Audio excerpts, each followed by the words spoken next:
গাজীপুরের কালীগঞ্জে প্রাণ আর এফএল গ্রুপের উদ্যোগে কালীগঞ্জে কর্মরত সাংবাদিকদের সম্মানে আলোচনা সভা ও ইফতার মাহফিল অনুষ্ঠিত হয়েছে।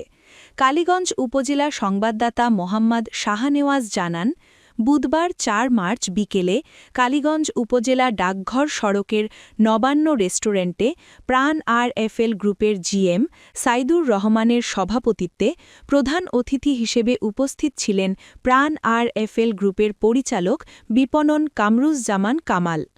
গণসংযোগ বিভাগের প্রধান তৌহিদুজ্জামানের সঞ্চালনায় বক্তব্য রাখেন কালীগঞ্জ প্রেস ক্লাবের সাধারণ সম্পাদক মোহাম্মদ আল আমিন দেওয়ান, কালীগঞ্জ উপজেলা প্রেস ক্লাবের সাধারণ সম্পাদক মোহাম্মদ আব্দুর রহমান আরমান। এই সময় কালীগঞ্জ উপজেলায় বিভিন্ন প্রিন্ট ও ইলেকট্রনিক মিডিয়ায় কর্মরত সাংবাদিকগণ উপস্থিত ছিলেন।